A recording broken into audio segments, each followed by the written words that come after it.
네, 우리가 지난주까지 이제 노아의 이야기를 보았습니다. 벌써 10장입니다. 10주차에 왔습니다. 이제 이야기가 새로운 국면으로 접어들기 시작합니다. 자, 먼저 한번 볼 것은 홍수 후의 세상입니다. 오늘 볼 것은 홍수 후의 세상인데요. 홍수 전에 있었던 인류는 이제 다 멸망했고, 홍수 후에 하나님께서 노아에게 새 언약을 주셔서 새 하늘과 새 땅에서 새로운 백성들이 이제 땅에 번성하기 시작했습니다. 이것은 어떤 의미가 있을까요? 조금 저희한테 적용을 해보면 기독교 안에는 그 두 가지 큰 흐름이 있습니다. 하나는 하나님께서 당신이 선택한 백성들을 구원하신다. 소위 말하는 예정론이라고 하죠. 하나님께서 선택한 백성들이 정해져 있다. 그래서 그것은 아무도 바꿀 수 없다. 장로교는 예정론을 선택합니다. 그러니까 이 사람이 어차피 지옥 갈 사람인데 우리가 어떻게 해도 안 바뀐다. 좀 심하게 이야기하면 그런 거죠. 근데 정확히 말하면 천국 갈 사람들은 이미 다 정해져 있다. 하나님의 시선에서 보면 천국에 갈 사람들은 다 정해져 있다라는 게 예정론입니다. 예정론에 대해서 우리가 오해하면 안 되는 게 그걸 우리가 알고 있다는 게 아니라 하나님만 알고 계시다는 거예요. 누가 천국에 갈지 하나님만 알고 계시다라는 관점이고요. 반대로 이제 감리교, 이제 알미니안주의의 관점은 그런 관점이라기보다는 좀 넓습니다. 그러니까 하나님이 모든 민족들을 구원하기로 하셨고, 그래서 모든 민족에게 복음을 전하게 하셨다. 이제 거기에 조금 포커스를 더 맞춥니다. 그래서 물론 알미니안주의라고 해서 사람의 운명을 우리가 바꿀 수 있다 이런 건 아니지만, 우리가 주목하는 것은 복음을 전하고 그 복음을 전할 때 하나님께서 그 사람을 어떻게 인도하실지 우리는 모른다. 네, 그러니까 우리는 구원의 복음을 전해야 된다. 약간 그쪽에 포커스가 이제 맞춰져 있는 거죠. 자, 그런데 이걸 우리 이 말씀에 한번 적용을 해보면 홍수 후의 세상은 어떤가요? 가인의 자손들은 여기서 어떻게 돼 있었나요? 홍수 후의 세상은 어떻게 돼 있습니까? 네, 홍수와 함께 다 어떻게 됐어요? 그 전 인류는 다 죽었어요. 그러면은 지금 태어나는 인류는 어떤 사람들입니까? 새롭게 태어난 사람들입니다.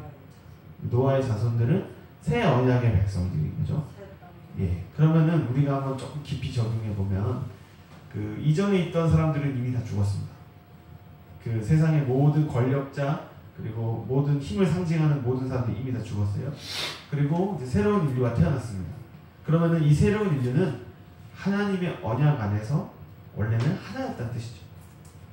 다시 말씀드리면 흑인이건 백인이건 동양인이건 다 뭐 안에서 하나 된 백성이라고요? 하나님의 언약, 그러니까 하나님의 약속 안에서 우리는 원래 하나였다는 뜻입니다. 그러면은 조금 확장해서 적용해 볼게요. 교회를 안 다니는 사람들이랑 우리도 원래는 다 뭐라고요? 원래는 하나님의 언약 백성들이라는 뜻이에요. 예. 그러면 한번 깊이 생각해 보겠습니다. 하나님의 언약 백성으로 우리가 서로 하나 된 상태인데, 근데 실제로 사람들이 행동하는 것 중에는 우리가 지난주까지 보았던 그 가인의 자손처럼 행동하고 사는 모습이 있습니까? 없습니까? 있죠. 그러면 한번 생각해 보세요. 그러면은 우리는 분명히 하나님의 새 언약으로 다시 태어난 존재들인데, 홍수와 함께 죽었던 가인의 후손들을 똑같이 따라하는 사람들이 이 땅에 여전히 있습니다. 그러면 우리는 그것은 뭐냐면 이미 심판받은 그 죽은 모습들을 우리가 어떻게 표현하면 흉내내서 사는 것이다라고 볼 수 있죠. 그러니까 우리의 본질은 하나님의 그 새 언약의 약속 안에 있는 것이다라고 볼 수 있을 것 같습니다. 그래서 한번 적용해 보면 아무리 저 사람이 악한 행동을 해도 이 성경 말씀을 적용해 보면 어때요? 그 사람도 결국 누구의 백성이라고 볼 수 있는 거예요? 하나님의 백성이다라고 좀 볼 수 있을 것 같습니다. 예. 저희도 한번 저희 자신을 생각해 보겠습니다. 우리가 정말 남들은 모르지만 하나님의 보시기에 내 양심이 느끼기에 그 악한 행동과 사건들이 우리 삶에 있었습니까? 없었습니까? 있었습니다.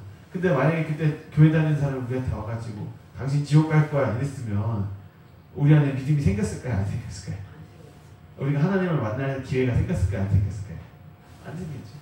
그러니까 비록 그때 당시 우리의 모습은 너무나 악하지만 하나님의 눈은 이미 변화되는 우리의 모습들을 보고 계셨다는 거죠. 그러니까 우리가 지금 여기 와서 예배드리고 하나님 만나고 있지 않습니까?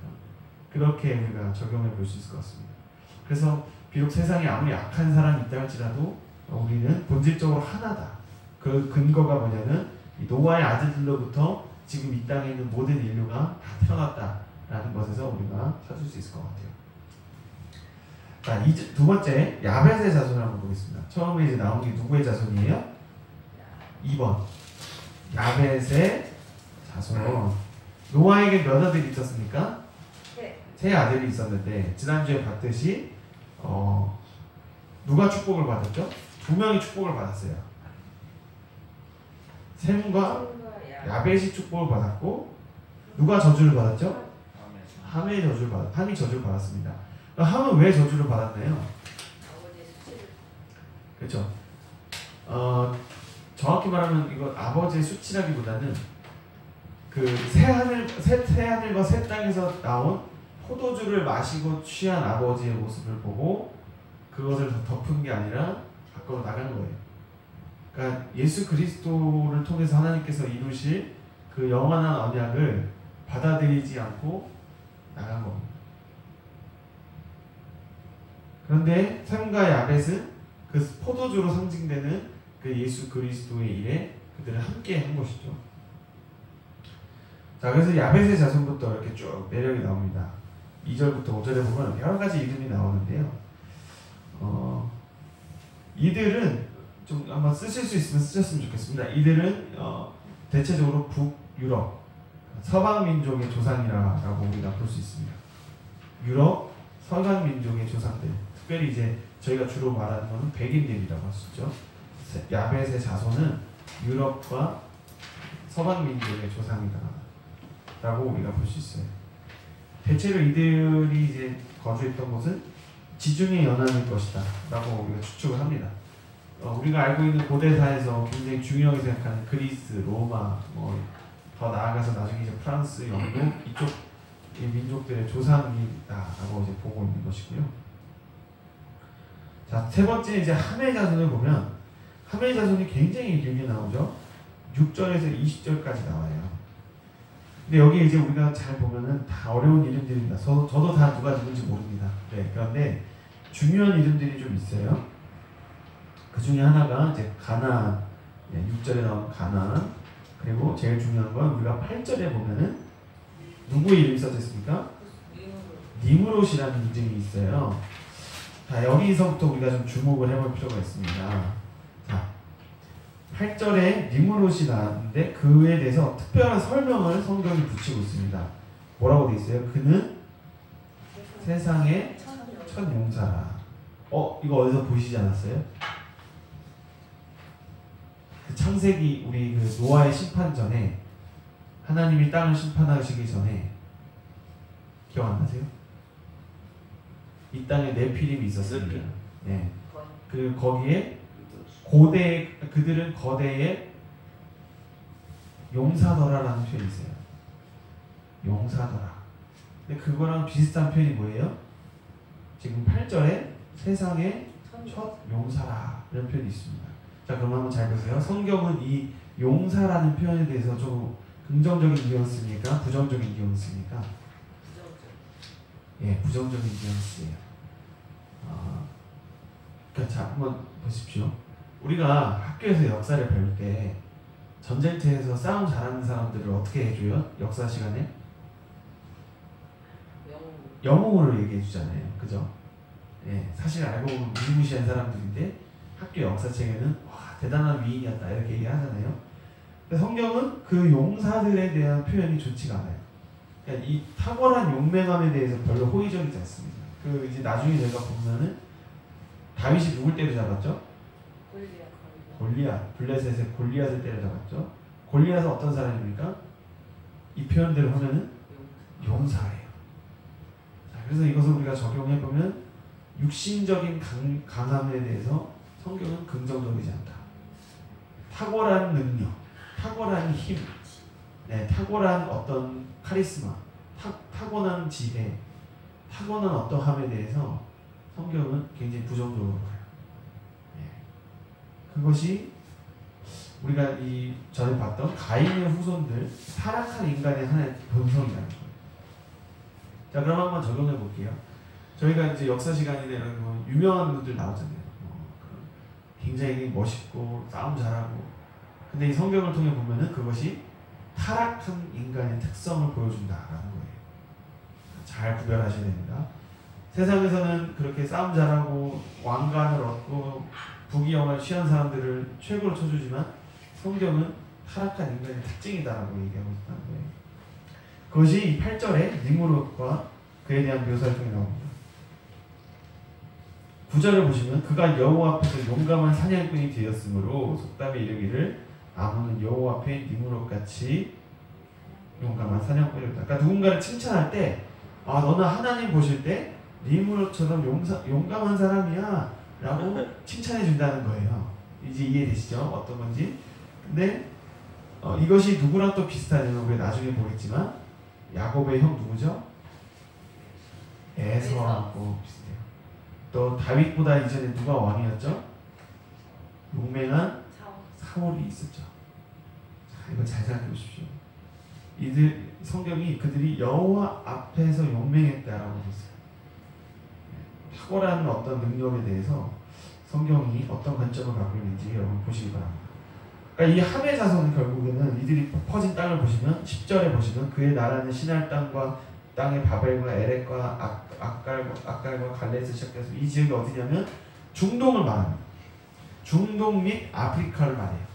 중동 및 아프리카가 함의 자손들이 퍼져나가는 곳입니다. 근데 이 6절에서 20절에 이르기까지 이렇게 장대하게 성경이 기록하고 있는 이유는 여러분 우리가 아시다시피 구약 성전에서 이스라엘 민족하고 제일 많이 싸우고 제일 많이 갈등을 일으켰던 민족들이 이 함의 자손들이기 때문이에요. 예, 계속해서 싸우는 그 사람들이 바로 이 함의 자손들입니다. 그래서 이 창세기 저자가 이것을 쓸 때 관점은 이 이스라엘 민족과 이 이방 민족 간의 관계가 항상 문제이기 때문에 그 족보를 거슬러 올라가서 왜 이렇게 되는지를 이제 보여주는 거예요.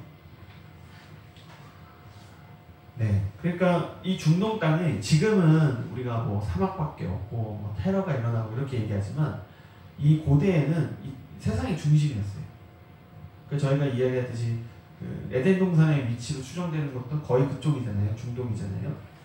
그쪽이 세계 문명의 중심지였고 지금은 황폐하지만 정말 세상에서 아무도 무너뜨릴 수 없을 것 같았던 강력한 왕국, 제국들이 세워졌던 곳이 그 중동 지역입니다. 그러니까 이 중동 지역은 정말 강했어요. 싸움도 잘하고 사람도 많고 그런 지역입니다. 그래서 12절에 보시면 및 니느웨와 강가 사이에 내산을 건설했으니 이는 큰 성읍이라. 큰 성읍. 이제 나중에 우리가 계시록에 보면은 큰 성읍 바벨론이여 뭐 너가 무너졌도다 이런 표현이 있잖아요.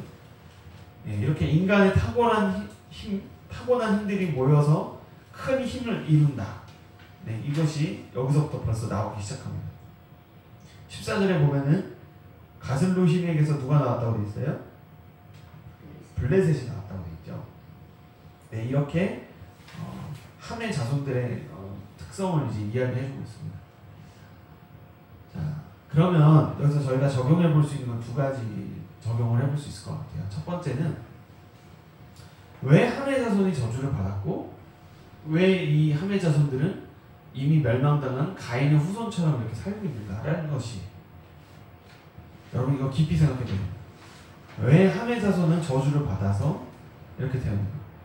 우리가 지금 여기 나오진 않지만 결국 이 강성했던 함의 자손들이 나중에는 이스라엘 백성들의 이제 밑에 다스려진다라는 이야기가 있거든요. 결국은 그러니까 이스라엘을 괴롭히고 이스라엘보다 강했던 이 함의 자손의 나라들이 나중에는 뒤집어져서 이스라엘의 종으로 들어가는 내용입니다. 그러면 왜 함의 자손은 도대체 이렇게 고통과 저주를 받았는가? 왜 가인의 후손과 비슷한 모습을 지금 하고 있는 거죠? 이것을 우리가 잘 생각해야 됩니다. 함이 언제 저주를 받았다고요? 네? 자신 있게 말씀해 주셔도 됩니다. 네. 노아의 포도주를 제대로 해석하지 못했기 때문에 이들은 이 저주를 받았어요. 자, 노아의 포도주가 말하는 것은 이겁니다. 간단하게 말씀드리면 아버지 하나님께서 예수 그리스도의 피로 인류의 모든 죄를 다 잊어버리시고 우리를 용서하셨다라는 사실이에요. 가인의 후손의 것들은 이전 것은 지나갔으니 보라 새 것이 되었도다 하셨는데 함은 그 새롭게 된 것을 보지 못하고 여전히 이전 것을 봅니다. 아마도 가인의 후손들, 그러니까 노아의 홍수 심판 이전에 타락했던 백성들이 술에 취해서 살았겠죠. 근데 이미 심판이 다 끝났어요. 근데 자기 아버지 노아가 포도주에 취해 있는 거예요. 그러면 마치 그 아들이 볼 때는 멸망받은 가인의 후손처럼 아빠가 행동하는 것처럼 보일 수도 있는 거죠. 근데 제가 말씀드렸죠? 그 노아가 마신 포도주는 어떤 땅에서 나온 포도주라고요? 그렇죠. 거룩해진 새 땅에서, 깨끗해진 새 땅에서 나온 포도주예요. 예수 그리스도의 피를 상징하는 거예요. 그럼 왜 도대체 함의 자손이 이 가인의 후손처럼 되느냐? 그것은 뭐냐면 예수 그리스도의 속죄를, 완전하고 영원한 속죄를 믿지 못할 때 인간이 이렇게 된다는 거예요. 그러니까 예수 그리스도의 완전한 속죄를 믿지 못하는 인간은 결국 이미 홍수 전에 멸망당한, 홍수 때 멸망당한 그 가인의 후손처럼 우리는 행동한다는 거예요. 이게 이해되시겠어요? 여러분, 그러니까 성경이 이게 되게 무겁게 되지만 사실은 되게 어떻게 보면은 아버지의 사랑을 갈구하는 자식들의 이야기예요. 여러분 그 눈으로 보실 수 있기 바랍니다. 아버지의 사랑을 갈구하는 자식들의 사랑 싸움. 지금 여기에 이렇게 좀 아직은 좀 멀리 있지만 이제 나중에 아브라함 사건으로 들어가면, 특별히 야곱의 집안으로 가면 이게 더, 이 주제가 더 분명해져요. 왜 우리는 악을 행하는가? 왜 우리는 나쁜 짓을 하는가?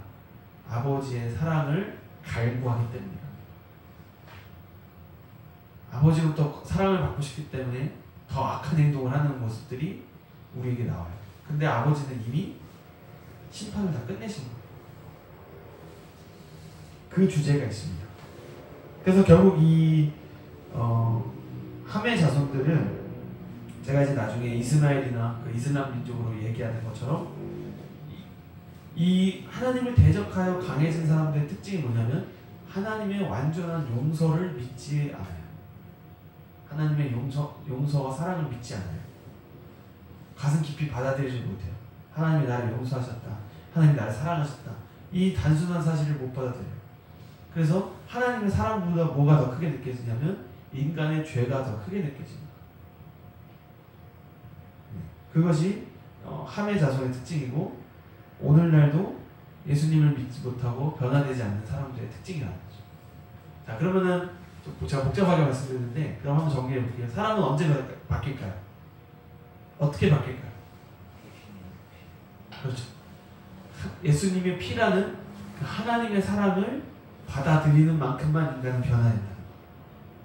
거꾸로 얘기하면 예수 그리스도의 피와 하나님의 사랑을 못 받아들이면 변화되려고 애를 써도 변화될 수 없고 내가 애를 쓰면 쓸수록 하나님하고 멀어진다는 뜻입니다.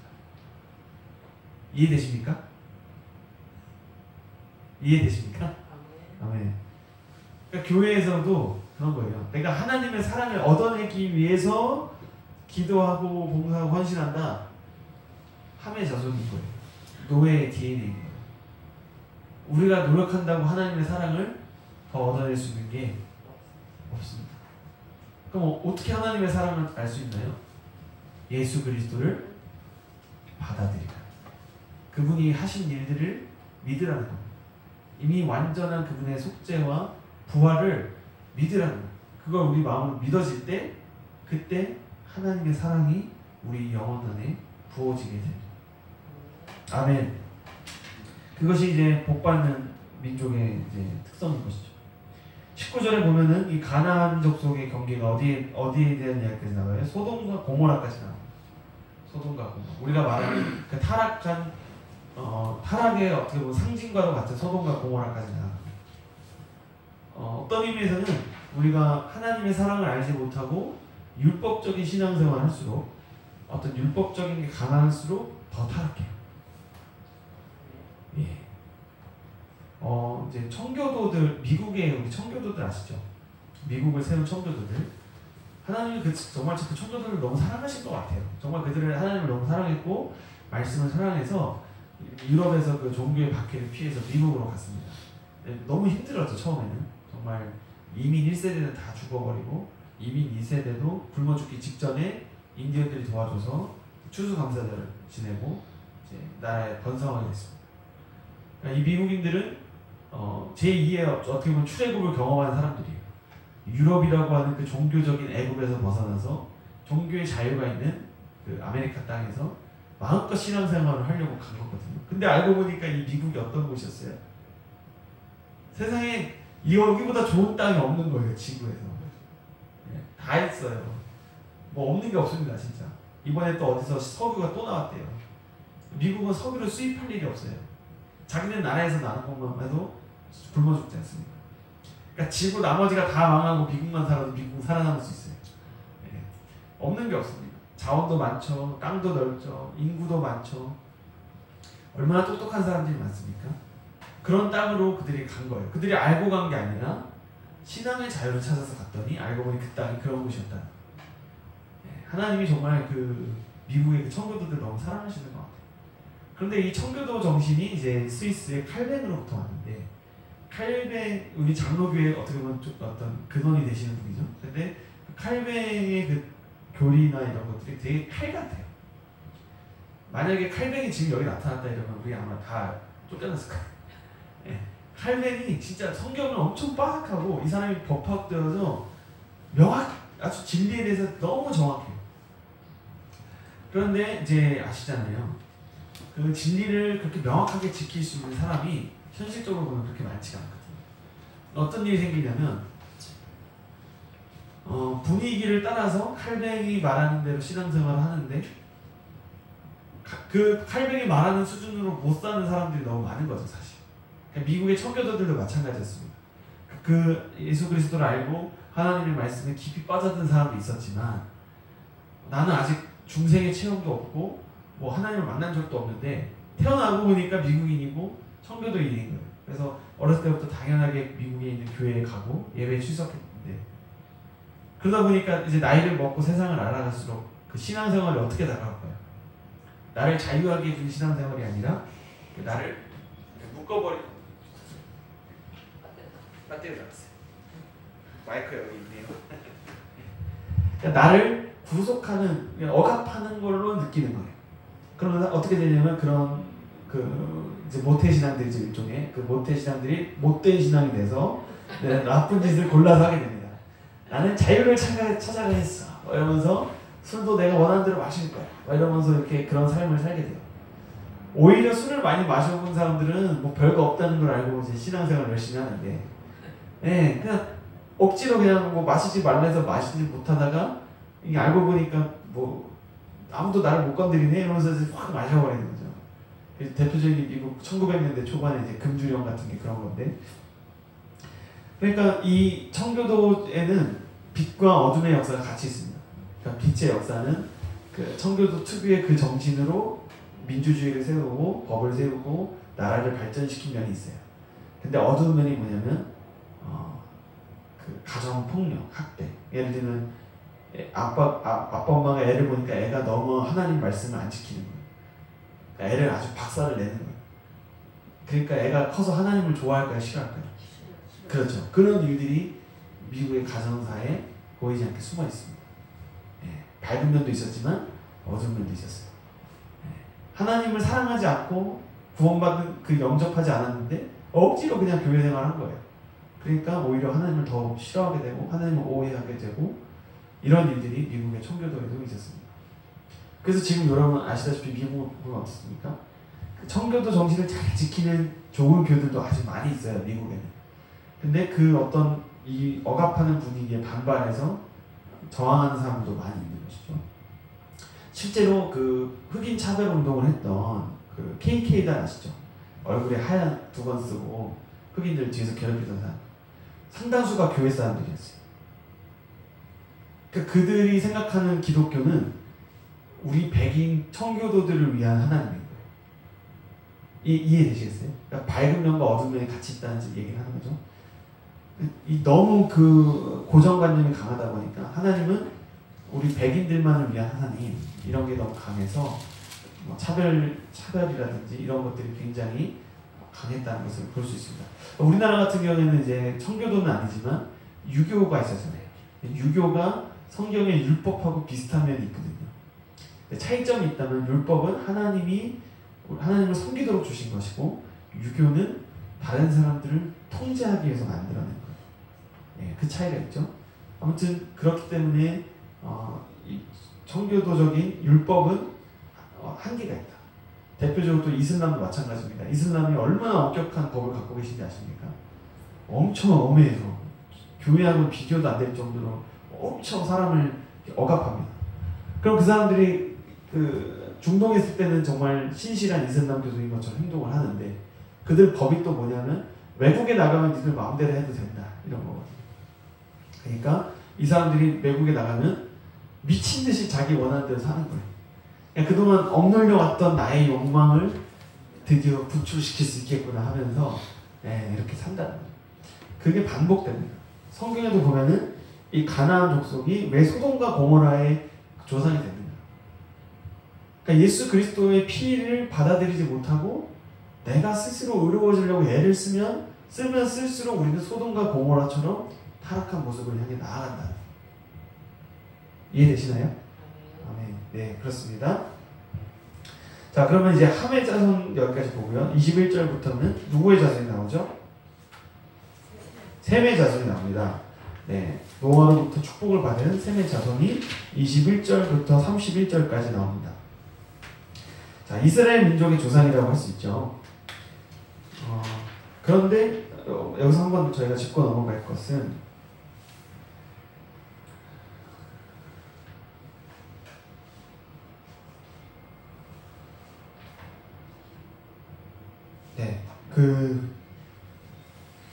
이 성경을 기록한 건 어느 민족이죠?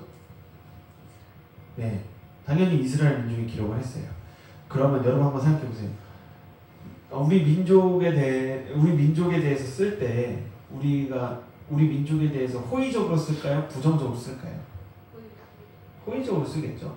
만약에 우리나라가 역사를 쓴다면 일본에 대해서는 어떻게 쓸까요? 그렇죠. 아무래도 깎아내릴 수도 있죠. 자기 민족에게 유리하게 쓸 수도 있어요. 그럼 우리가 성경을 볼 때도 이런 생각이 들 수 있어요. 분명히 이 창세기를 쓴 사람들은 가나안 정복 전쟁을 이미 알고 있던 사람들이 썼습니다. 그러니까 이걸 쓸 때 이미 자기들이 그 여호수아가 여리고 무너뜨리고 들어간 것까지 다 알고 있는 상태에서 이 성경을 쓴 거예요. 이해되시죠? 그러니까 이 상황을 겪은 사람들 쓴 게 아니고요. 나중에 가나안 정복까지 다 끝나고 나서 이제 써진 게 창세기 내용이거든요. 그러면은 아무래도 자기들이 정복한 그 피지배 민족인 가나안에 대해서는 부정적으로 쓸 수밖에 없고 자기 민족에 대해서는 긍정적으로 쓸 수밖에 없다고 저희가 생각할 수 있잖아요. 그죠? 그러면은 이 성경은 믿을 만한 하나님의 말씀이 아니라 이스라엘 민족들의 자기 신을 믿는 책이라고 우리가 생각할 수도 있거든요. 그런데 성경을 잘 보시면 그렇지가 않습니다. 왜냐하면 성경을 잘 보면은 누굴 제일 많이 혼내냐면 그렇죠. 이스라엘. 하나님의 언약 백성이 제일 먼저 혼나고 제일 많이 혼내요. 제일 죄도 많이 지어요. 네. 그거를 다 써요, 성경이. 그래서 성경은 무엇을 말하냐면 이게 우리 민족의 하나님을 우리는 이야기하는 게 아니다.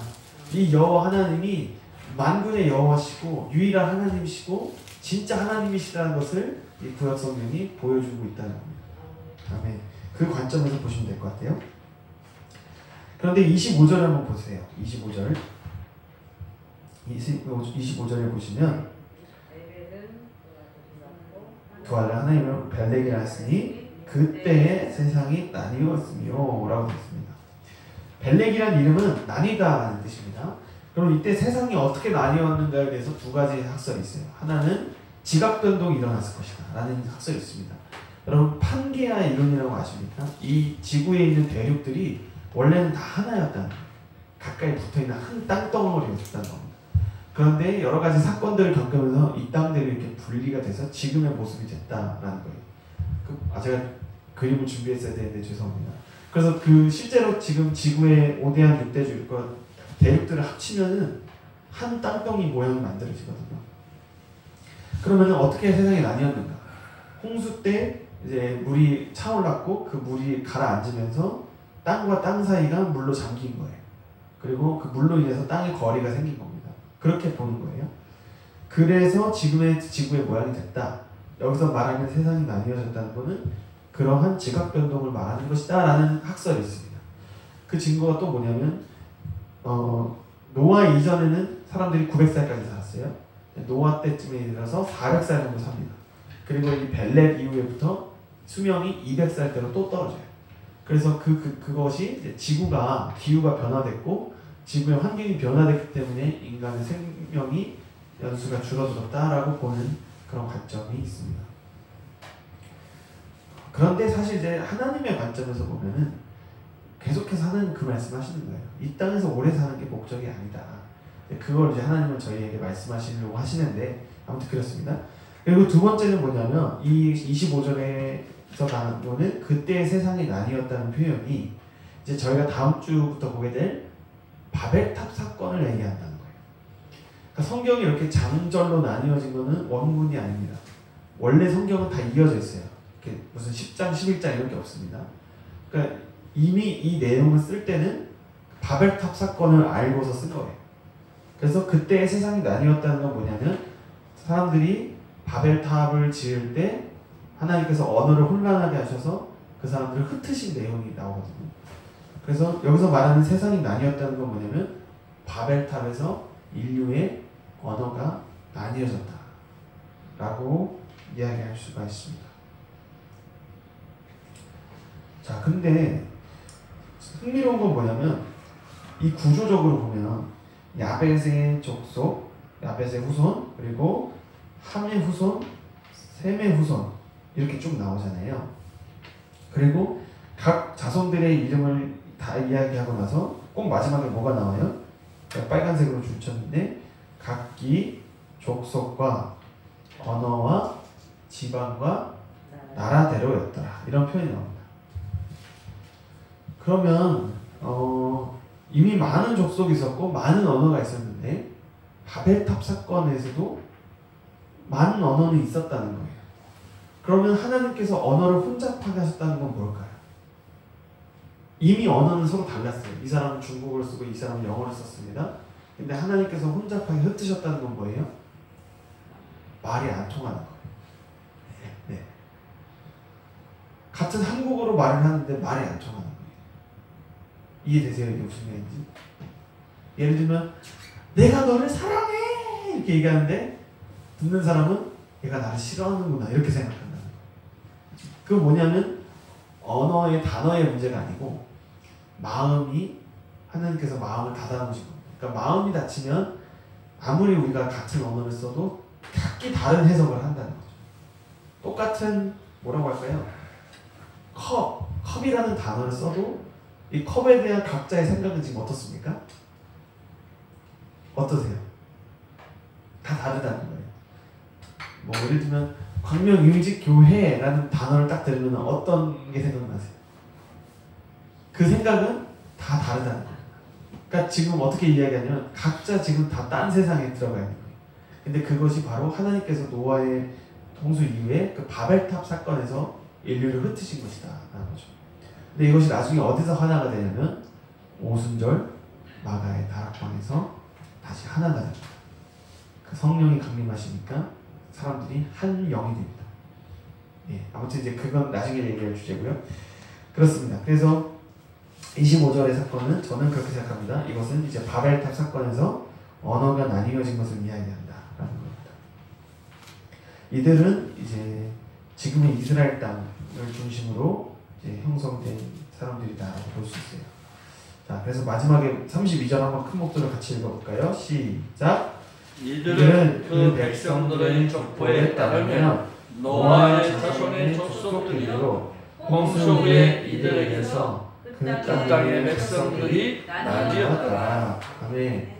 자, 마지막 5번 주제 한번 큰 목소리로 같이 읽어보겠습니다. 이 땅의 시간. 다시 한번요. 준비 시작. 이 땅의 시간. 그리고 네, 이 창세기 10장을 한마디로 정리하면 여전히 시간은 흐른다. 네. 끝나지 않을 것 같았던 인류의 죄악도 끝났고 계속될 것 같았던 하나님의 심판도 끝났어요. 그리고 다시 새로운 땅과 새로운 하늘과 새로운 인류가 시작됐습니다. 그런데 하나님의 시간, 이 땅의 시간은 멈춰있지 않아요. 그래서 어떻게 되냐면 모든 민족이 흩어지게 됩니다. 흩어지고 번성하게 되고요. 정확히 표현하면 이 표현을 좀 쓰셨으면 좋겠는데 나누어집니다. 그러니까 중요한 건 뭐냐면 이 땅에서의 시간은 멈춰있지 않기 때문에 하나님은 나누세요. 바벨탑, 이제 다음 주에 정확히 보겠지만 바벨탑은 뭐냐면 우리가 흩어지지 말고 모이자가 바벨탑이에요. 근데 하나님의 역사는 뭐예요? 흩어버리십니다. 계속 흩으세요. 나누세요. 사도행전에서 보면은 제자들이 성령 받고 교회가 너무 좋았는데 하나님 어떻게 하십니까? 네, 박해를 받게 하셔서 이방으로 흩으셔서 선교적인 교회로 확장을 하시는 걸 보게 됩니다. 그러니까 하나님의 역사는 이 땅에서는 멈춰있지 않습니다. 계속해서 흘러갑니다. 그리고 다시 한번 하나님의 구원의 계획을 이루어 가십니다. 우리가 흩어진다고 해서 끝나는 게 아니라 그곳에서 또다시 하나님은 구원의 역사를 시작하신다는 거죠. 그리고 구원은 누구로부터 시작되냐면 이 성경에 보면 아브람이라고 하는 아주 이름 없었던, 존재가 없었던 작은 우상 제작자 그 한 사람으로부터 다시 한번 하나님의 이야기가 시작이 됩니다. 하나님의 이야기는 언제나 그렇게 작은 곳에서 한 사람으로부터 다시 시작됩니다. 그렇게 그리고 그 아브라함을 통해서 하나님은 또다시 출애굽이라고 하는 그 거대한 역사까지 그를 이끌고 가십니다. 그것이 하나님의 방식이고 지금도 우리한테 역사하시는, 우리 한 사람을 통해서 역사하시는 하나님의 역사이신 줄을 믿습니다. 그 한 사람이 되시기를 예수님의 이름으로 축복합니다. 아멘. 그래서 한번 이 마지막에 나와 있는 사명선을 오늘 다시 한번 큰 목소리로 읽어보겠습니다. 가슴에 손을 얹으시고, 자, 하나님의 사랑이 나를 통해 흘러넘칩니다. 흘러 넘칩니다. 네, 한 번만 더 하겠습니다. 하나님의 사랑이 당신을 통해, 나를 통해, 당신을 통해 흘러 넘칩니다. 아멘. 그렇게 사랑이 흘러 넘치시는 예수 그리스도의 피의 능력을 가진 우리 성도님들 모두 되시기를 축복합니다. 아멘. 네, 기도하겠습니다.